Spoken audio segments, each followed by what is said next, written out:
Queridos irmãos, vamos, por favor, abrir novamente nossas Bíblias no Evangelho de Lucas, capítulo 5. Vamos ler desde o verso 12 até o verso 26. Lucas, capítulo 5, verso 12. Aconteceu que, estando ele numa das cidades, veio à sua presença um homem coberto de lepra, e ao ver Jesus, prostrando-se com o rosto em terra, suplicou-lhe: Senhor, se quiseres, podes purificar-me. E ele, estendendo a mão, tocou-lhe, dizendo: Quero, fica limpo. E no mesmo instante lhe desapareceu a lepra. Ordenou-lhe Jesus que a ninguém o dissesse, mas vai, disse, mostra-te ao sacerdote e oferece pela tua purificação, segundo o que Moisés determinou, para servir de testemunho ao povo. Porém, o que se dizia a seu respeito cada vez mais se divulgava, e grandes multidões afluíam para ouvi-lo e serem curadas de suas enfermidades. Ele, porém, se retirava para lugares solitários e orava. Ora, aconteceu que num daqueles dias estava ele ensinando, e achavam-se ali assentados fariseus e mestres da lei, vindos de todas as aldeias da Galiléia, da Judéia e de Jerusalém. E o poder do Senhor estava com ele para curar. Vieram então uns homens, trazendo em um leito um paralítico, e procuravam introduzi-lo e pô-lo diante de Jesus. E não achando por onde introduzi-lo por causa da multidão, subindo ao eirado, o desceram no leito por entre os ladrilhos, para o meio, diante de Jesus. Vendo-lhes a fé, Jesus disse ao paralítico: Homem, estão perdoados os teus pecados. E os escribas e fariseus arrazoavam, dizendo: Quem é este que diz blasfêmias? Quem pode perdoar pecados, senão só Deus? Jesus, porém, conhecendo-lhes os pensamentos, disse-lhes: Que arrazoais em vossos corações? Qual é mais fácil dizer: Estão perdoados os teus pecados, ou levanta-te e anda? Mas para que saibais que o Filho do Homem tem sobre a terra autoridade para perdoar pecados, disse ao paralítico: Eu te ordeno, levanta-te, toma o teu leito e vai para a tua casa. Imediatamente se levantou diante deles e, tomando o leito em que permanecera deitado, voltou para casa, glorificando a Deus. Todos ficaram atônitos, davam glória a Deus e, possuídos de temor, diziam: Hoje vimos prodígios. Vamos orar.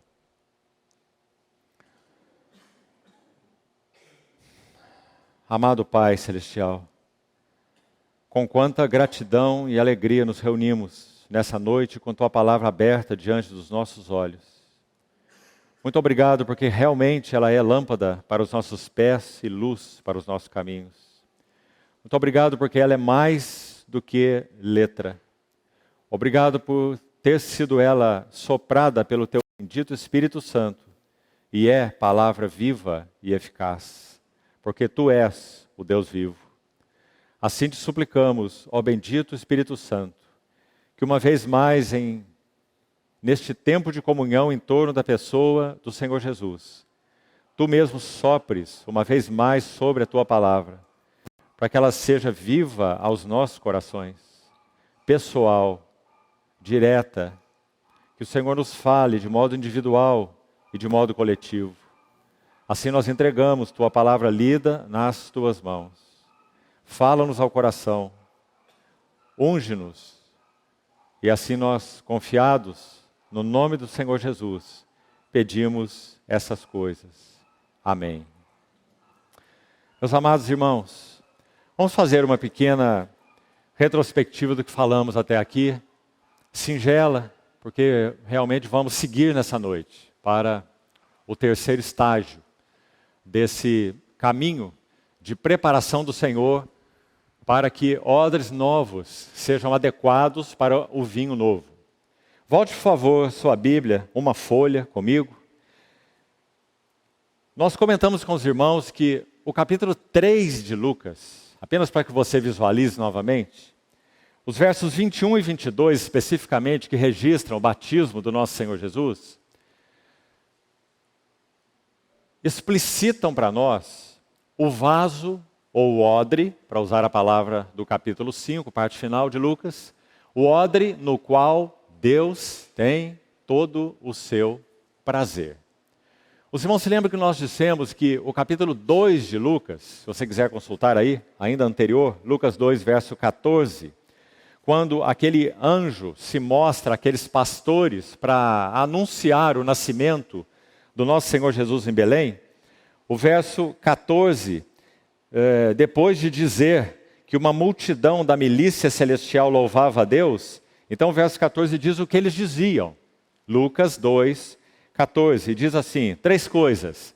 Glória a Deus nas maiores alturas. Esse é o primeiro encargo, podemos dizer, geral do Evangelho de Lucas. O Evangelho de Lucas pode ser resumido nos seus encargos, que isso seja então bem claro, o encargo de Lucas como um homem inspirado de Deus ao escrever esse Evangelho.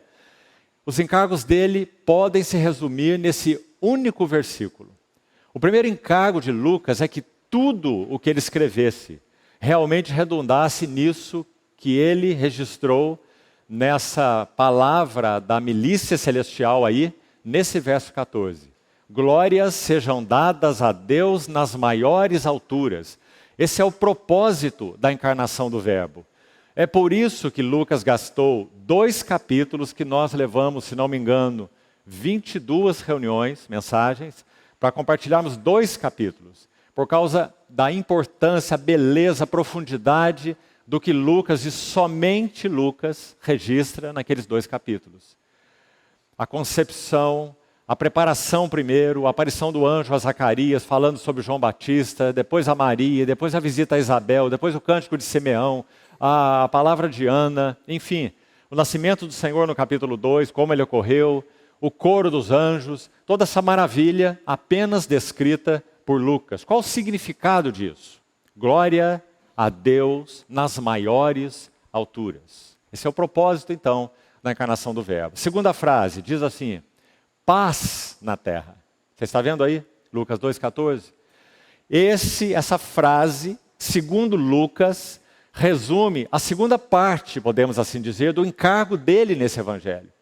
Lucas quer nos levar a ver que esse homem de Deus, já que Lucas enfatiza sobretudo a humanidade perfeita do nosso Senhor Jesus, ele é o homem ideal, ele é o varão aprovado por Deus, ele foi concebido e foi preparada para ele uma natureza humana particular, única, no ventre de uma virgem, o santo.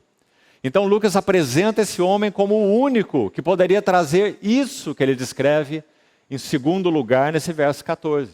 Paz na terra. Lembre-se da profecia de Isaías. Um menino nos nasceu, um filho se nos deu, e o seu nome será Maravilhoso Conselheiro, Deus Forte, Pai da Eternidade e o Príncipe da Paz. Então podemos dizer que essa é a segunda parte do encargo geral de Lucas para esse evangelho. Agora a terceira, que tem sido um destaque para nós.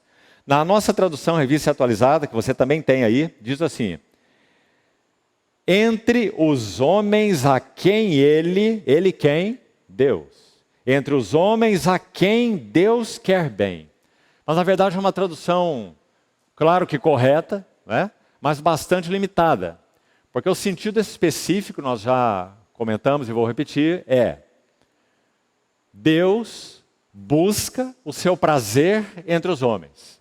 Então, na verdade, esse versículo seria assim, glória a Deus nas maiores alturas, paz na terra e prazer de Deus entre os homens. Está claro isso? Então, esses são os 3 encargos de Lucas. Glória a Deus nas maiores alturas, por causa desse homem que ele vai descrever nesse evangelho, esse homem único. Tudo o que ele é e fez tem como resultado glória a Deus nas maiores alturas. Tem como resultado paz na terra, porque ele é o príncipe da paz. E tem como resultado que Deus, que o enviou, encontre entre os homens prazer. Então, nós também já dissemos para os irmãos, estou apenas recordando alguma coisa, o capítulo 3 de Lucas, aí onde inicialmente eu pedi para os irmãos abrirem, versos 21 e 22, particularmente o 22, nosso Senhor estava orando, diz o verso 21, o céu se abre, Lucas 3, 21, o Espírito Santo desce sobre ele em forma corpórea como pomba, ouve-se essa voz que diz, tu és o meu filho amado, único, por causa de tudo que já falamos. E em ti, veja, eu tenho o meu bom prazer, literalmente é o que esse versículo diz. Lembrando que esse termo, me comprazo, é a mesmíssima palavra, usada em Lucas 2,14, para que fique claro aquela questão de homens a quem Deus quer bem. Então, na verdade, a expressão específica está aí traduzida no capítulo 3, verso 22. A expressão específica não é simplesmente homens que Deus quer bem. A ideia mais específica é homens entre os quais, ou junto dos quais, Deus busca ter o seu máximo prazer. Agora, não há nenhum grupo de homens como esse. Em lugar algum da terra. Não havia. Não é? Até que o Verbo se fez carne e habitou entre nós, cheio de graça e de verdade. Então, quando esse homem, segundo o coração de Deus, diante do qual nenhum homem se sustém, porque não há nenhum justo, nem sequer um, não há quem entenda, não há quem busque a Deus, todos se extraviaram, todos se corromperam e juntamente se fizeram inúteis. É o veredito de Deus pela boca de Paulo em Romanos capítulo 3. E nisso todos nós estamos incluídos. Mas, meus amados irmãos, que maravilha, quando então esse homem, agora um homem com 30 anos, antes, nos 2 primeiros capítulos, um bebezinho envolto em faixas, um menino sendo alimentado por sua mãe, apresentado no templo, aos 12 anos, tendo aquela primeira conversa, ouvindo os doutores, fazendo perguntas para eles. 18 anos depois, dos 12 aos 30, ele entra no Jordão. E então essa palavra que denota o que Deus sempre buscou, ela acontece. Se nós ousássemos, com toda a reverência, parafrasear o que o nosso Deus está dizendo aqui para o seu filho, o pai para o seu filho, tu és o meu filho amado e em ti eu me comprazo, Lucas 3, 22, nós então diríamos assim, o pai, com seu coração cheio de júbilo, ele está como que dizendo, encontrei, aqui eu tenho o homem que eu sempre busquei. Desde que o primeiro homem foi pelas minhas mãos, criado do pó da terra. Mas eu nunca o encontrei. Adão era um homem inocente, até que ele caísse em pecado, em desobediência. Inocente, mas não perfeito. Há uma diferença monstruosa entre as duas coisas. Uma criança, quando nasce, se ela tem perfeição física e fisiológica e etc., nós podemos dizer que ali está um homem inocente, ou uma mulher inocente, uma criança inocente, não é? Mas nunca um homem ou uma mulher maduros, não é? Porque ali não tem nem caráter formado ainda. Mas agora então, quando esse homem, agora maduro, 30 anos, entra no Jordão, esse é o homem no qual eu tenho todo o meu prazer, que eu sempre busquei entre os homens e nunca encontrei um só homem que pudesse satisfazer assim o meu coração. É isso que Deus está dizendo. Diretamente para ele. Tu és o meu filho amado. E em ti, só em ti, eu tenho todo o meu prazer. Então, capítulo 3, o Senhor Jesus é o odre deleitável de Deus. Vamos guardar isso. Esse é o capítulo 3. E o capítulo 4, que já estudamos também detalhadamente. No capítulo 4, esse Jesus, além de ser o odre no qual Deus se deleita, ele é o libertador e ele é o resgatador. E também podemos dizer o pregador. Então, quando você abre o capítulo 4, que já estudamos, só para você olhar aí de novo, no verso 16 ele entra na sinagoga de Nazaré. Lembra-se?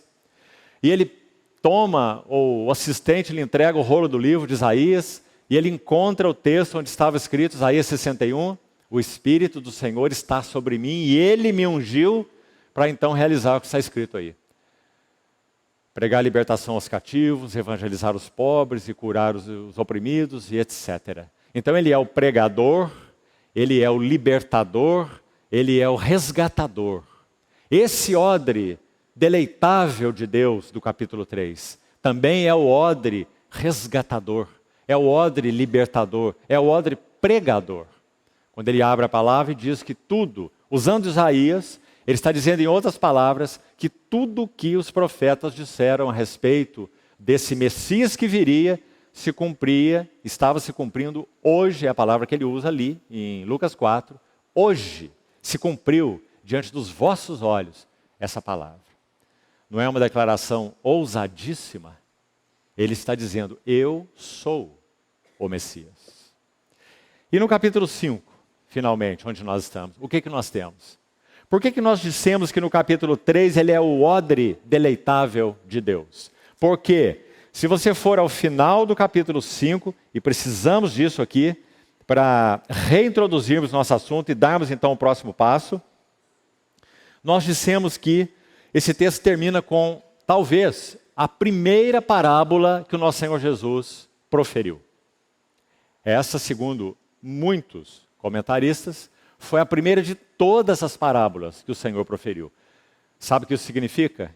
Que ela, em certo sentido, é a mais importante. Quando nós estudamos as Escrituras com atenção, você vê que há uma lei intrínseca nas Escrituras. Escute isso se você gosta de estudar a Palavra de Deus.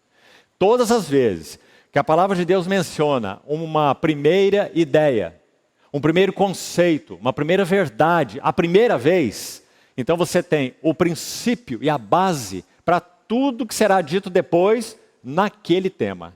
Isso se chama, por aqueles que estudam a palavra, a lei da primeira menção. Então, se essa é a primeira parábola, nós precisamos estudá-la com cuidado, quando chegar o momento oportuno. Porque o nosso Senhor tem muito a nos dizer na primeira parábola. Odres velhos e odres novos, vinho velho e vinho novo, e roupa velha, ou veste velha e veste nova. Digamos, essa trilogia que o Senhor faz aí, de contrastes, nessa maravilhosa parábola. Agora, antes dela, já que ela inicia no verso 36, olhe para a sua Bíblia, antes dela nós temos 3 versos. Quando o Senhor, depois de comer com Levi, assunto que será estudado, se o Senhor permitir, na próxima quarta-feira, o último passo que daremos, né, na próxima semana, depois de comer naquele banquete que Mateus deu, ou Levi, com aqueles publicanos, já foi recordado hoje no início da reunião. Então, eles perguntam para o Senhor Jesus por que os discípulos deles são assim, como que comilões, comem, bebem à vontade, aqui e ali, já que os fariseus, os observadores da lei, não, eles jejuam com frequência. E mesmo João Batista, que foi precursor do Senhor, ele ensinou os discípulos dele a também jejuarem. Então, nosso Senhor Jesus diz algo maravilhoso. Ele os ensina, ou responde a eles, com uma pergunta. Responde a pergunta deles com outra pergunta. Muitas vezes o Senhor Jesus fez isso, não é apenas aqui. Porque Ele quer que eles pensem, baseado na pergunta que eles fizeram. Então Ele faz outra pergunta para eles pensarem. E a pergunta é a seguinte: vocês já viram alguém jejuar numa festa de casamento quando o noivo está com eles? Mas virá o dia em que esse noivo será tirado. E quando esse noivo for tirado, então eles terão motivos para jejuar. E aí eles jejuarão. A ênfase que quero dar aqui, meus amados irmãos, nessa trilogia também de capítulos, é que, ouça bem, o odre mais precioso de Deus, capítulo 3, que já citamos, o odre deleitável de Deus, em quem Ele tem todo o seu prazer. O odre que é o pregador, libertador, resgatador, do capítulo 4, que já citamos. Esse odre é, no capítulo 5, o noivo. Você está compreendendo? Isso significa que é o noivo, no capítulo 5, que realiza na vida desses que estão descritos aí como exemplos. Simão Pedro é um exemplo que já estudamos, e a pesca milagrosa, já temos falado bastante sobre isso, graças ao Senhor, tem sido tão rico para nós todos. Simão Pedro é um exemplo, o leproso é o outro exemplo, o segundo exemplo, que mostra um segundo estágio, e já vou tocar neles de novo aqui, para ficar bem claro para você, e você caminhar com atenção, meditando e levar para o seu quarto de meditação e de oração diante do Senhor. Já vamos reunir essas ideias aqui, então preste atenção. Então, Simão Pedro é o primeiro exemplo. O leproso, Lucas, escolheu essa narrativa deliberadamente. Ele não está fazendo, deixa eu ver agora sobre quem que eu vou falar. O Senhor também curou aqui, eu tenho um relato aqui de uma testemunha ocular, já que Lucas não foi, não é? Então tenho aqui uma testemunha ocular que se lembra que o Senhor curou o leproso. Então vou fazer o relato aqui, ou vou fazer o relato lá. Meus irmãos, isso não é a palavra de Deus. Pedro vai dizer assim, homens santos falaram da parte de Deus, movidos pelo Espírito Santo. Não é? Então a narrativa de Lucas é deliberada. Quando ele coloca e ordena o seu capítulo 5 dessa maneira, é porque ele quer nos ensinar, pelo Espírito Santo, claro, 4 estágios dessa preparação de odres novos para que possam conter o vinho novo. Mas quem os prepara?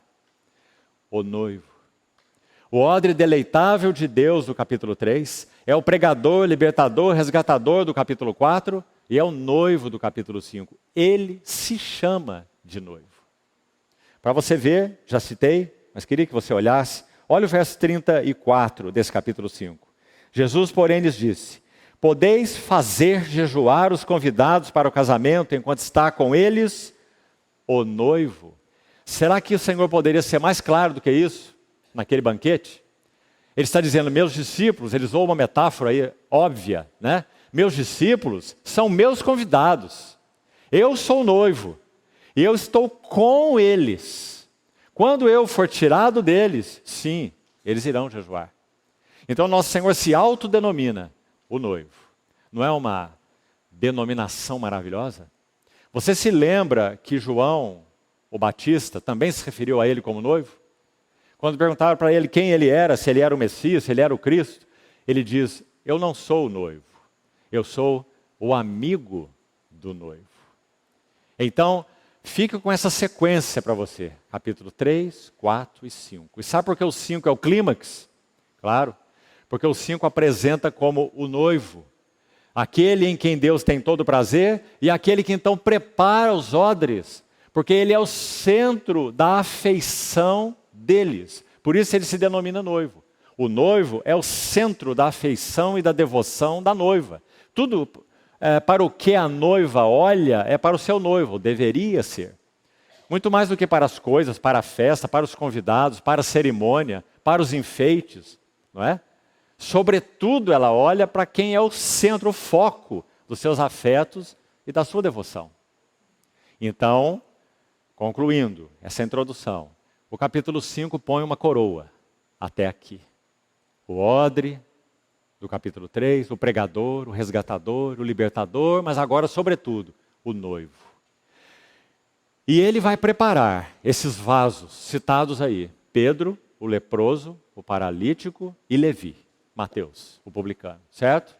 São as 4 figuras desse capítulo, que vão explicitar para nós, pelo ensino do Espírito Santo, 4 estágios, 4 passos, para que então o noivo obtenha os odres novos para encher com o vinho noivo do reino. Nós já explicamos que esse vinho novo, já até aqui, já foi explicado, até o capítulo 5, aí na narrativa de Lucas, que esse vinho novo é o evangelho do reino. Mais especificamente, esse vinho novo é o próprio Cristo, porque ele é o evangelho. Ele não apenas nos anuncia o evangelho, não apenas nos anuncia boas novas, mas ele é o evangelho. Então, Vamos lá. Como esse noivo prepara os odres novos para encher com vinho novo? O primeiro passo, que não vou falar nada sobre ele, acho que você já deve ter muitas anotações aí, e penso que muito mais no seu coração, pela graça de Deus. Primeiro passo que o Espírito Santo moveu Lucas para dar, no capítulo 5, foi a pesca de Simão Pedro. Onde então, de tudo que nós já falamos, nós resumimos numa frase. Depois de já ter conhecido o Senhor, ter sido chamado pelo Senhor, ter ouvido do Senhor, tu és Simão e tu serás Pedro, mas esse não foi um chamado para o discipulado integral. Pedro continuou pescando, continuou com seu pai, continuou com seu barco, fazendo suas tarefas. Mas então, em um determinado momento, e nós cremos, olhando a narrativa dos 3 evangelhos, Mateus, Marcos e Lucas, que o Senhor chamou seus discípulos mais de uma vez. É claríssimo isso, nesses 3 evangelhos juntos. Então ele chama mais uma vez, quando eles estão ali pescando, eles deixam o barco, estão lavando as redes, uma das narrativas que o Senhor os chama. Podemos dizer, é pelo menos a segunda vez narrada em que o Senhor chama Simão. Na primeira, na verdade, ele não chamou, podemos assim dizer, ele só olhou para o Simão e disse, tu és Simão e tu serás chamado Cefas. Não é? E eles tiveram uma fim de tarde ali com Jesus, precioso para eles. Mas ele continuou com seus afazeres. Depois os evangelistas vão registrar que eles estavam, depois de terem pescado, eles estavam lavando as suas redes. Você vai encontrar isso em Marcos 1 e em Mateus 4. E aí o Senhor os chama. E é dito então que eles deixam o barco e seguem o Senhor. E a pesca milagrosa ainda é uma terceira narrativa. Quando então Pedro tem um encontro definitivo. Esse é o ponto que nós temos destacado. Um encontro definitivo com a glória do Senhor Jesus. Então o que acontece na pesca maravilhosa? Qual foi a frase que usamos para resumir esse primeiro estágio na preparação dos odres novos? Uma nova convicção de pecado aos pés de Jesus. Meus irmãos, nunca poderemos ser cheios com vinho novo. E lembre-se bem o que o vinho significa. Prazer, gozo, alegria, que ninguém pode tirar. Alegrai-vos no Senhor, outra vez digo, alegrai-vos. Aprendi a viver contente em toda e qualquer situação. Ele é a nossa alegria. Nós cristãos, como já disse o meu irmão do passado, nós não temos alegria. É muito mais que isso. É a alegria que é o nosso Senhor Jesus, Ele é que nos tem. Seja em dificuldades, seja em problemas, seja em tribulações, seja em doenças, seja no que for. Privações, perdas emocionais. Ele é a nossa alegria. Só que essa alegria tipificada pelo vinho novo, ela só pode encher vasos novos. Ou seja, quanto mais nós estivermos avançando, e por isso estamos compartilhando os 4 estágios, tipificados pelos 4 personagens, nesse capítulo 5 de Lucas, para que entendamos o que o noivo quer fazer em nossas vidas. Está claro isso, meus amados irmãos e irmãs? A primeira coisa que o noivo quer fazer para nos fazer odres novos, nós precisamos avançar em uma nova, renovada, se você quiser, uma melhor palavra. Não é nova no sentido apenas de novidade, de primeira vez, mas uma renovada convicção de pecado. Sabe o que isso significa? Não significa apenas atos pecaminosos. Ora, meus irmãos, se nós somos verdadeiros cristãos, o Espírito Santo habita em nós, e nós sabemos muito bem quando ele é entristecido por um ato pecaminoso. Isso é péssimo na nossa relação com o Senhor, não é? Mas a palavra de Deus nos garante que se confessamos nossos pecados, Ele é fiel e justo para nos perdoar. Embora tenha algo mais aí à frente, no segundo passo que vamos ver, a questão da purificação, né? Mas não é a isso que eu estou me referindo. Não é a atos pecaminosos específicos. É a quanto mais nós avançarmos amando o Senhor, conhecendo o Senhor, contemplando, ainda que por espelho, a glória do Senhor, mais nós veremos a nossa profunda malignidade, que está em nós por natureza. Paulo explica isso de várias maneiras. No capítulo 7 de Romanos ele diz assim, eu sei. Será que nós também sabemos? Ou será que sabemos no mesmo nível que ele sabia? Eu sei que em mim. Agora, em mim onde? Ele vai explicar. Isto é, na minha carne. E o que é carne mesmo? A natureza humana caída, corrompida, contaminada pelo pecado. Eu sei que em mim, isto é, na minha carne, não habita bem nenhum. Graças a Deus que nós não temos essa única natureza. Aquele que não conhece o Senhor Jesus realmente, só tem essa natureza. Ele não pode fazer outra coisa senão pecar. Ele pode achar que ele é um cidadão de bem maravilhoso. Mas um dia ele vai descobrir, nem que seja diante do grande trono branco, que as suas obras eram e foram inúteis. Porque homens não podem ser justificados por obras, mas exclusivamente pela fé no Salvador, o nosso Senhor Jesus. Então, uma nova convicção de pecado não diz respeito a atos pecaminosos específicos. Embora isso seja algo muito ruim diante do Senhor, horrível, entristece o Espírito Santo, mas é muito mais. Esse Paulo que diz que na sua carne não habita bem nenhum, talvez tenha sido o homem que, afora o nosso Senhor, tenha vivido a vida mais próxima do nosso Senhor Jesus, no sentido do que ele foi, do que ele fez, do que ele expressou em si mesmo. Qual outro autor bíblico que disse assim: tudo que vistes, tudo o que ouviste, ele não diz alguma coisa aqui ou alguma coisa ali, mas tudo que vistes em mim, tudo que ouvistes de mim, tudo que aprendestes de mim, isso praticai, e o Deus da paz será convosco. Quem disse isso? Paulo. Mas esse homem também disse, quando já tão maduro em Deus, olha como parece uma incoerência.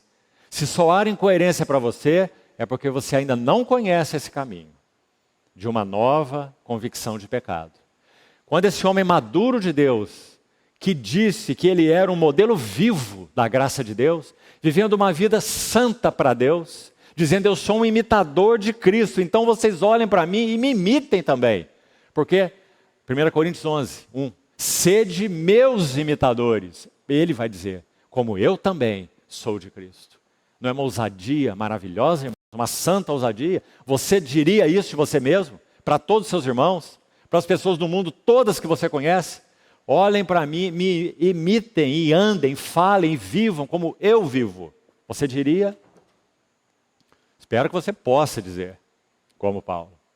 Então esse mesmo homem disse assim, Cristo Jesus veio ao mundo para salvar pecadores.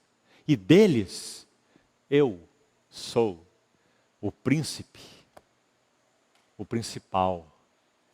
Está claro isso, amado irmão? Está claro isso que ele está vendo? Ele vê, por um lado, porque ele vê tão claramente a glória do Senhor Jesus e mais, cada vez, quanto mais ele jornadeia com o Senhor, quanto mais ele caminha, mais ele vê a beleza do Senhor, a glória do Senhor, a santidade do Senhor, a atração do Senhor. Então, mais ele vive uma vida santa, como já falamos. Então ele pode dizer, venham comigo, sejam meus imitadores. Mas por outro lado, ele sabe que quanto a ele mesmo, que ele é por natureza, podemos dizer, se ele não tivesse Cristo, se ele não entendesse o que significa não vivo eu, mas Cristo vive sua vida em mim, se ele não compreendesse isso, sabe o que restaria dele? Só pecado. Eu sou o príncipe dos pecadores. É o que ele escreve em 1 Timóteo capítulo 1. Então, meus irmãos, essas coisas têm que andar juntas em nós. E com muito equilíbrio. Porque se nós acharmos que dizer eu sou o príncipe dos pecadores, como Paulo, isso justifica um andar carnal, corrupto, degradado, pecaminoso, indecente, que desonra a Deus, que ofende o Espírito Santo, então nós não compreendemos o que é o Evangelho. Né? Compreende isso? Agora, se nós acharmos que porque habita em nós uma nova natureza, nós quase, o que resta para nós agora é só ter asa para nos tornarmos anjos, então nós também estamos enganados. Porque há um inimigo dentro de nós. Então Paulo vai dizer assim, andai no Espírito. Andai no Espírito. Não perca sua união com o Senhor Jesus, na sua experiência. Não é só pela fé, não é só porque você sabe que é dele e sabe que ele é seu, isso todos nós sabemos. Mas e o permanecer em mim e eu permanecerei em vós? Mas e essa expressão, vocês não podem dar fruto de si mesmos, não podem, se não permanecerem em mim. Então permaneçam em mim, que as minhas palavras permaneçam em vocês, para que vocês possam dar muito fruto. Está vendo como nosso Senhor foi claro? Em João 15, na mesma ideia? Então é isso, meus irmãos. Precisei gastar mais tempo. Embora não tenhamos tocado nada sobre a narrativa de Pedro. Já estudamos a narrativa de Pedro, detidamente. Mas sobre esse primeiro elemento. Porque se ele é o primeiro, ele é o primeiro. O fundamento, o básico. Vamos avançar na convicção de pecado que temos tido. Que em nós não habita bem nenhum. Que nós não somos pérolas em nós mesmos aos olhos de Deus. Ele não nos escolheu porque nós éramos preciosos. Aquele cidadão no meu reino vai trazer um lucro para mim impressionante. Eu preciso chamá-lo. Vai ser uma honra recebê-lo nas minhas fileiras. Meus irmãos. Nosso Senhor Jesus tomou um lixo inútil nas mãos dele. É o que nós éramos. E ele tem trabalhado com mãos santas sobre nossas vidas, para fazer odres novos, para conter vinho novo. Mas nós precisamos avançar numa nova convicção de pecado. Penso eu, meus irmãos, que é por causa de estarmos tão rasos no que significa isso que estou tentando explicar até agora, uma profunda convicção de quem somos, profunda convicção de pecado, é que nós vivemos vidas levianas, brincamos com o pecado, justificamos o pecado. Eu peco por causa disso, eu peco por causa daquilo. Mas também, como é que eu vou fazer? Como que eu vou dar conta disso? Como que eu posso? Não é? E etc. Meus irmãos. Nossos olhos precisam ser abertos para ver o Rei e a sua glória. Porque quanto mais isso acontecer, nós teremos então esse duplo senso. A glória dele, a beleza dele, a santidade dele, o amor dele, a paixão dele por nós. E a nossa paixão por ele, união com ele, vida com ele, só vai se intensificando, vivendo vidas mais agradáveis a ele, exatamente porque nós vemos que na luz dele, quem somos por natureza. Então mais dependência, mais união, não é? Assim é a vida cristã, paradoxal. Então entenda o que aconteceu com Simão Pedro. Quando depois de já ter ouvido o Senhor chamá-lo a primeira vez, depois de já ter ouvido o Senhor chamá-lo a segunda vez, agora é diferente. Agora é a primeira vez que ele se dobra. E olha que esse homem, para se dobrar, é igual a nós mesmos. Né? A vara envergava, mas não quebrava. Mas agora ele se dobra e diz: Senhor, não mais mestre. Quem o Senhor Jesus é para você? Um mestre ou um Kyrios, o Senhor. Senhor, afasta-te de mim, porque eu sou um homem pecador. Mas que lindo, irmãos. Olha aí o paradoxo, mais uma vez, agora nas linguagens de Pedro. Ele vê quem ele era, mas dobrado aos pés do Senhor Jesus.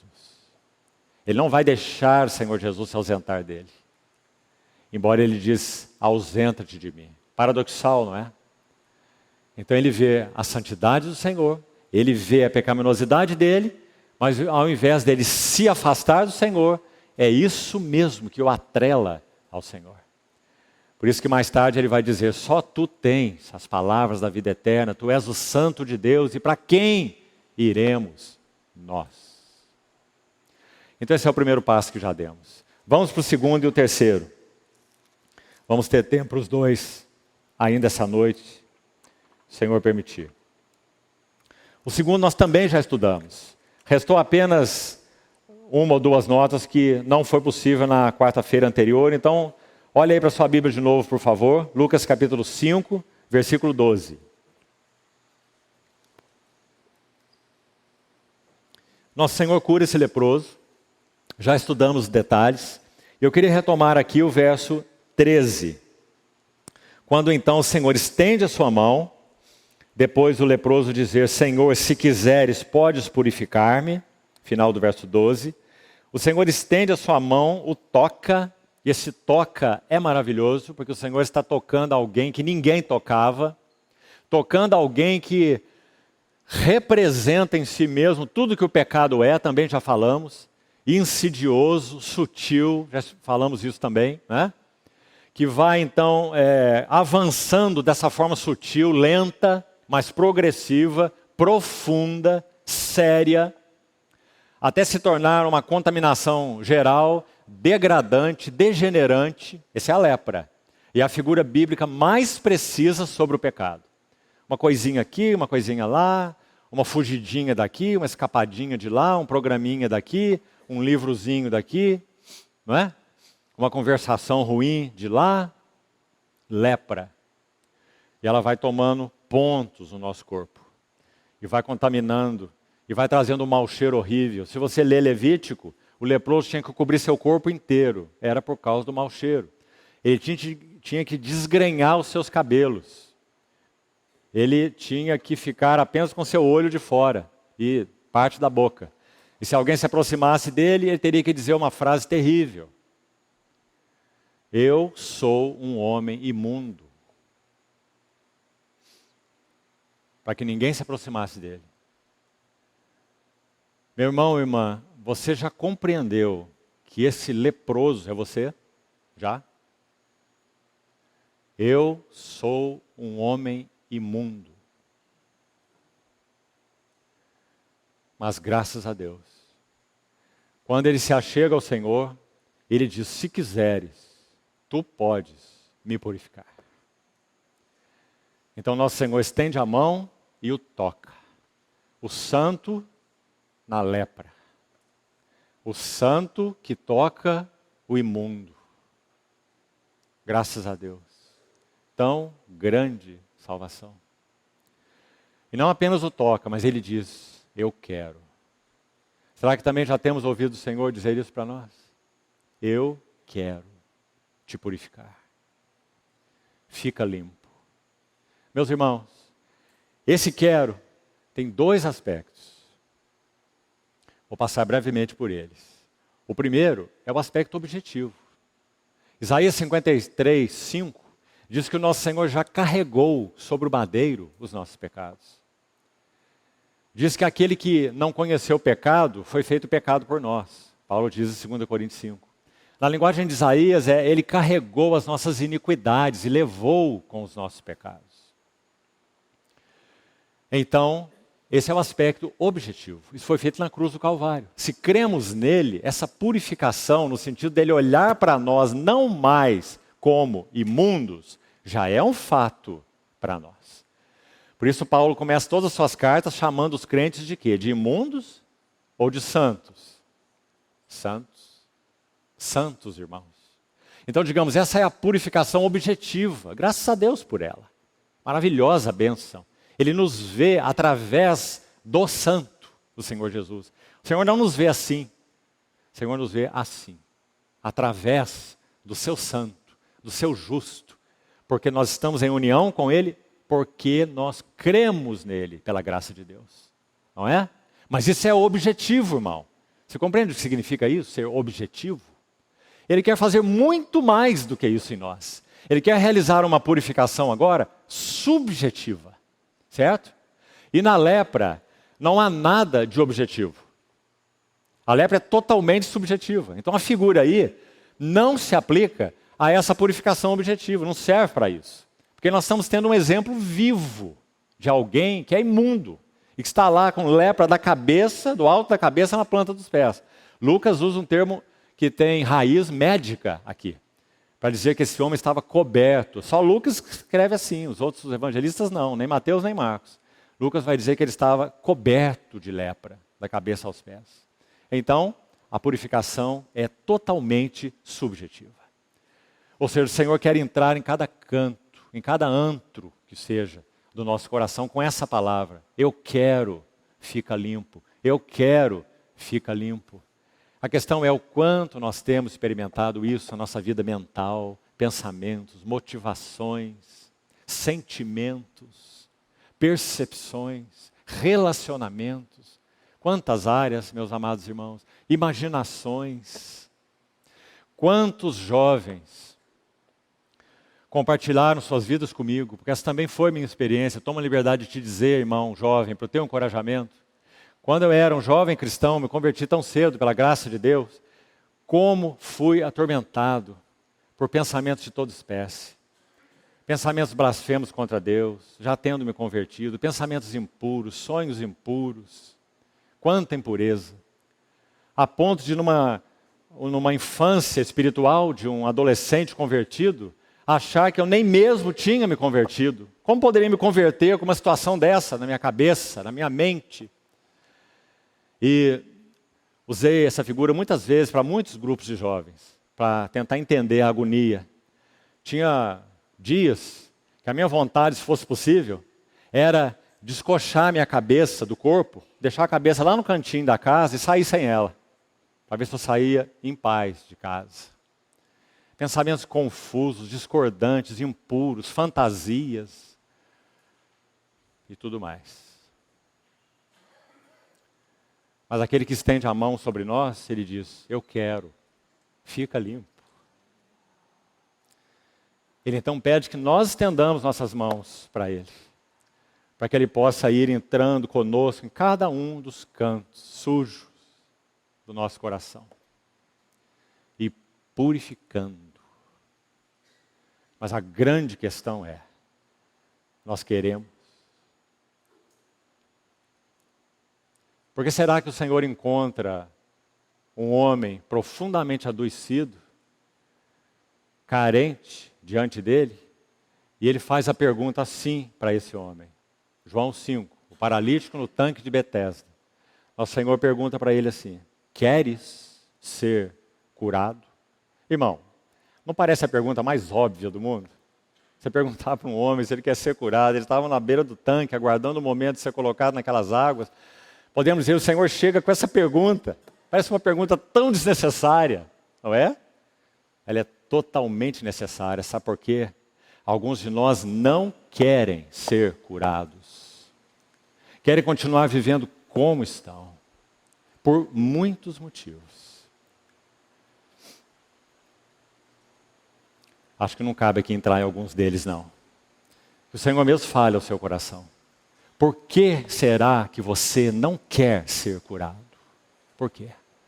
Porque meu esposo não me oferece o que eu esperava dele. Então, é curado por quê? Minha esposa não me oferece o que eu esperava dela. Então, ser curado por quê? Vou continuar com o meu recanto aqui de prazer, minhas ilhas solitárias de fuga, pornografia e etc. Não é? Queres ser curado?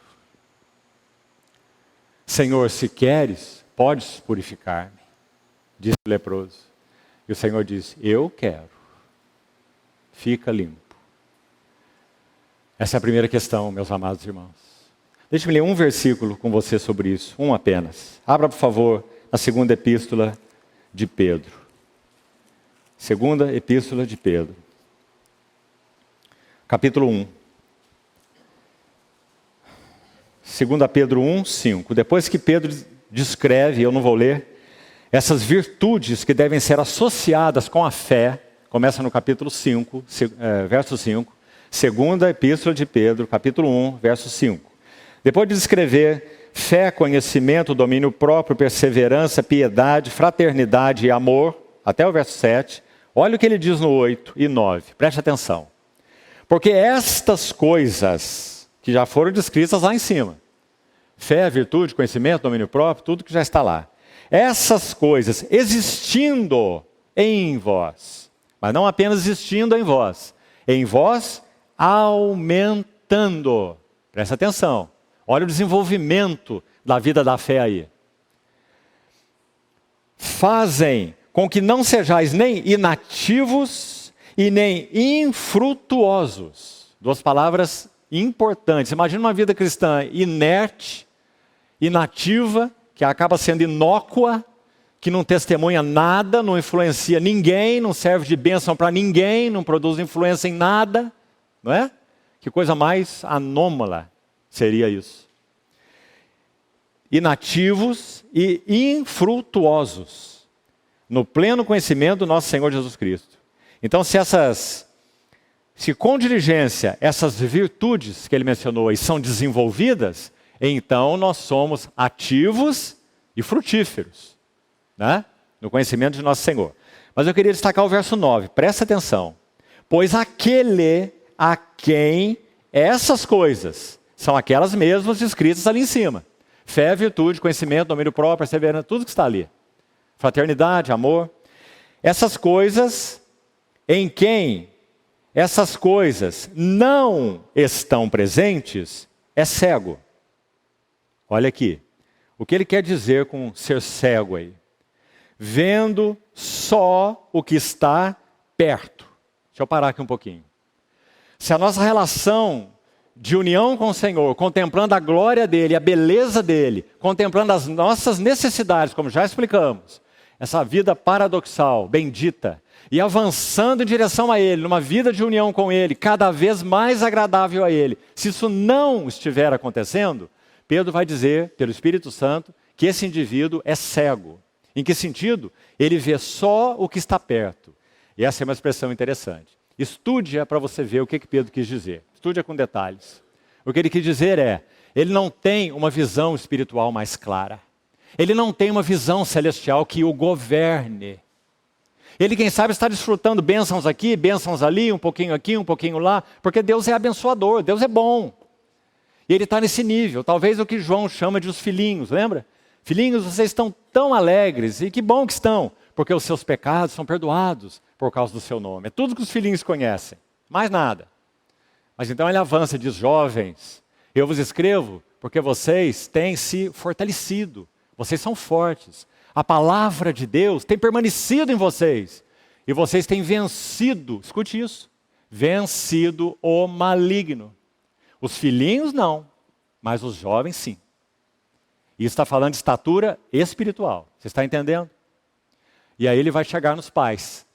E vai dizer muito mais do que ele disse para os jovens. Ele vai dizer pais, ou seja, adultos espirituais, maduros.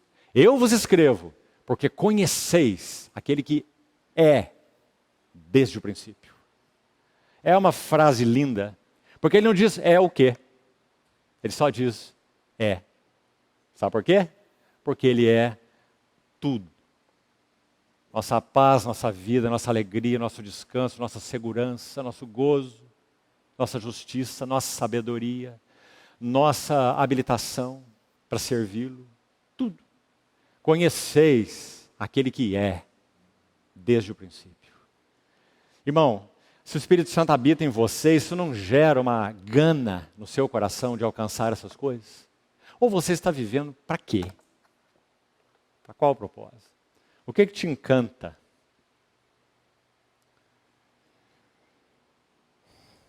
Aquele a quem essas coisas não estão presentes é cego, vendo só o que está perto.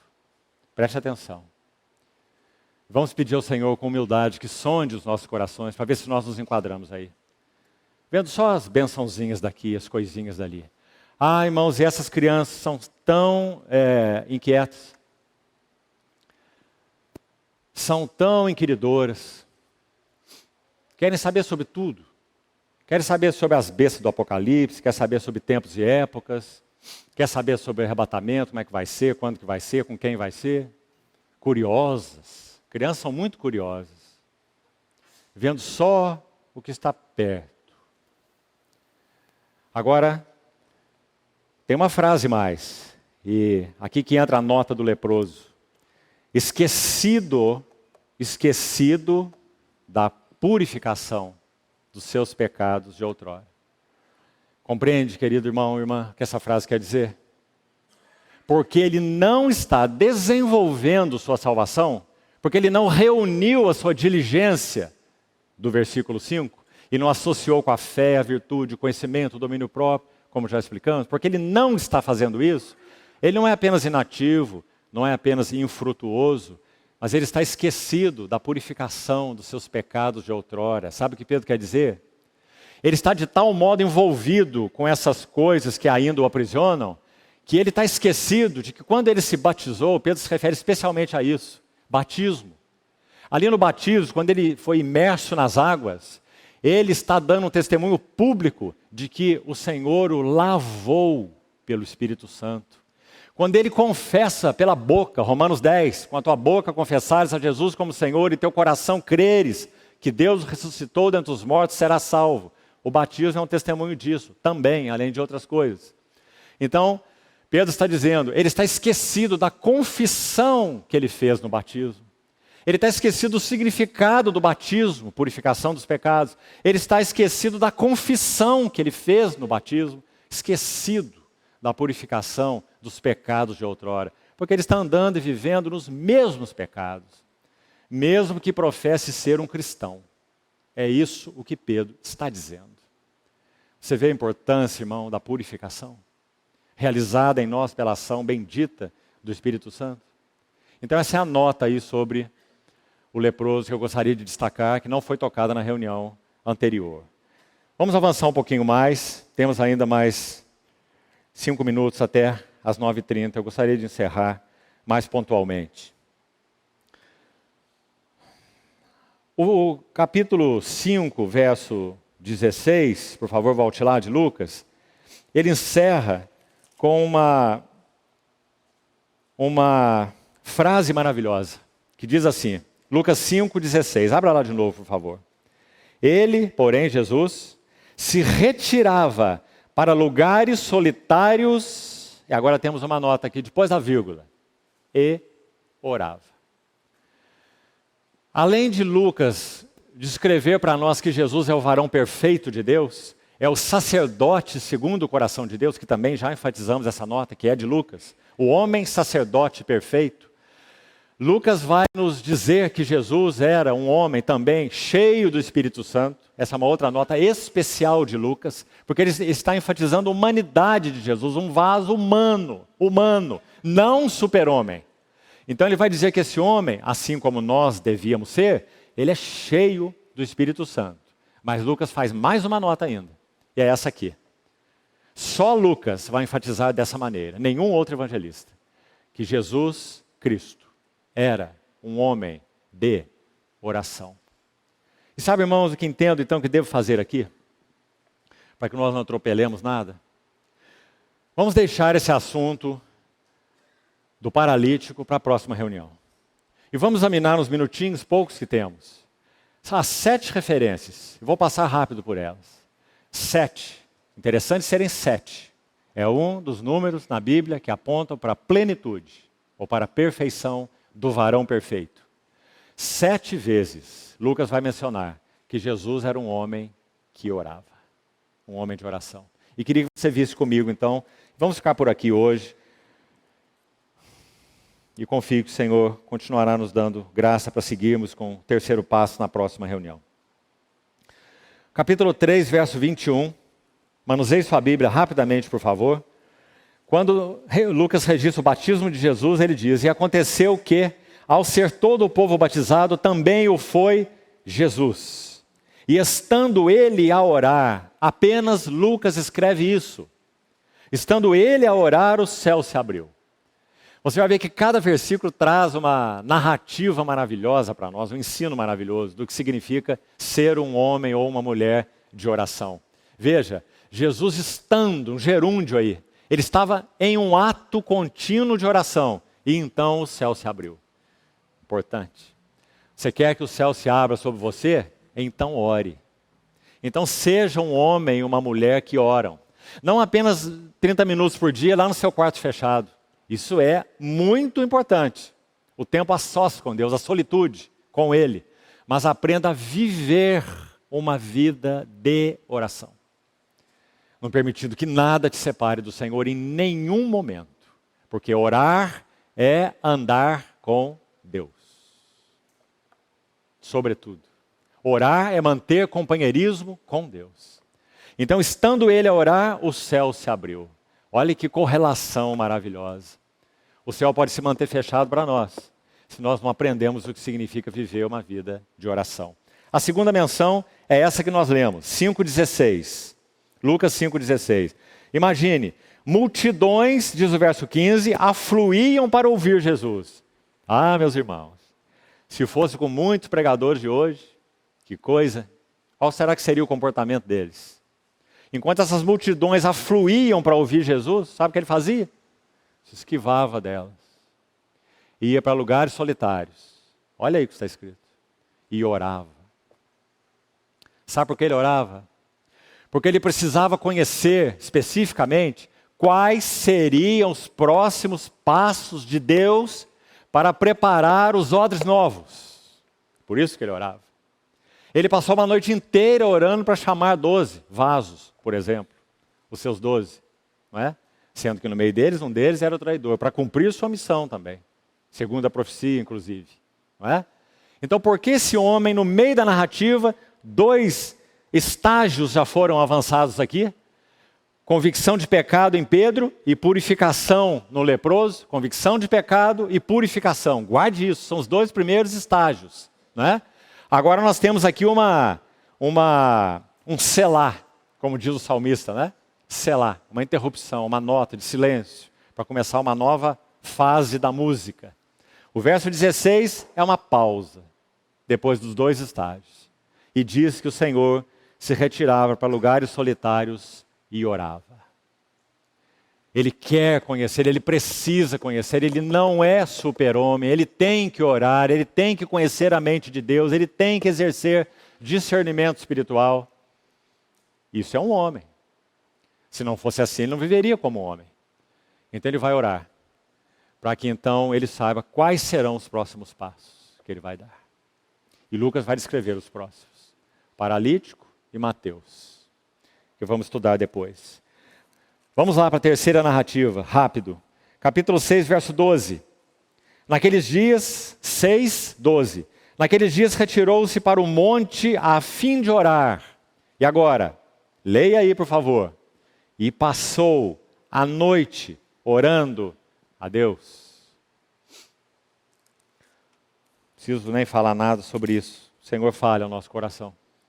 Às vezes, irmãos, para alguns de nós, ficar 5 minutos num quarto fechado é quase que uma tortura. Capítulo 9, verso 18. Capítulo 9, verso 18. Veja essa lição aqui. Estando ele orando em particular. Irmão, o Senhor orava em público, o Senhor orava no deserto, o Senhor orava no monte, o Senhor orava andando, o Senhor orava o tempo todo. Porque orar é manter um relacionamento vital com Deus. Mas aqui ele estava orando em particular. E achavam-se presentes os discípulos, a quem perguntou: quem dizem as multidões que eu sou? É só Lucas que diz que quando ele vai fazer essa pergunta para os discípulos, ele estava orando em particular. Muito interessante, irmão. Ele está num tempo em que ele está à beira da cruz, certo? 6 meses da cruz, mais especificamente.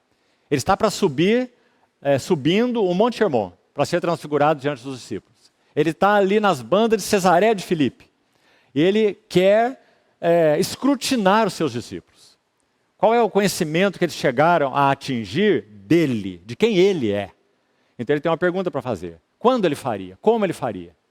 Então ele passou aquele tempo, veja, orando em particular. Seus discípulos estavam presentes, e então ele faz a pergunta: quem diz às multidões que sou eu? Você está vendo o que o versículo está dizendo? Foi a pergunta que ele recebeu do seu pai para fazer para os seus discípulos. Por isso ele vai dizer: meu ensino não é meu juízo não é meu. Conforme o pai faz aquilo que o pai faz, e o filho vir fazer o pai, isso o filho faz. Não é? Lembra como João descreve? Então aí outro verso lindo. Vamos lá para o capítulo 9 ainda, está terminando, verso 28. 9 e 28. Cerca de 8 dias depois de proferidas essas palavras sobre a cruz, tomou consigo Pedro, Tiago e João, subiu ao monte, presta atenção, com o propósito de orar. Não diz que ele subiu com o propósito de se transfigurar, diz que ele subiu com o propósito de orar, certo?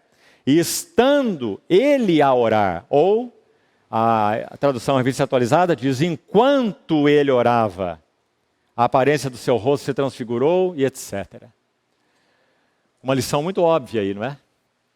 Queremos viver vidas que reflitam, em qualquer medida, algo da glória de Deus? Então aprendamos a viver uma vida de união com Ele em oração. Porque estando Ele a orar, foi transfigurado. Nossa vida não será transfigurada em nada. Seremos só homens carnais vivendo como os outros vivem, se nós não aprendermos o que significa viver uma vida de oração. Lição importante aí. O penúltimo, capítulo 11, verso 1. De certa feita estava Jesus orando, 11:1. Orando em certo lugar, quando terminou de orar, um dos discípulos lhe pediu: Senhor, ensina-nos a orar, como também João ensinou seus discípulos.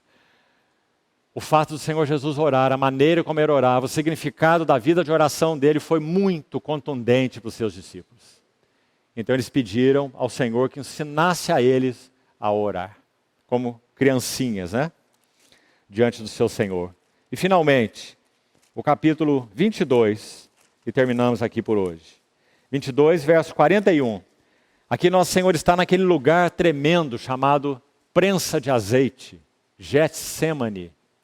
E é dito no capítulo 22, então, verso 41, assim: Ele, por sua vez, se afastou cerca de um tiro de pedra e, de joelhos, orava. Mais uma ilustração linda do que significava a vida do nosso Senhor Jesus. Imagine um homem santo, justo, puro, perfeito, de joelhos, orando. Podemos dizer, ele não precisava, não é? Só diríamos isso se nós não conhecemos o que é viver uma vida realmente humana, que foi a vida que ele viveu.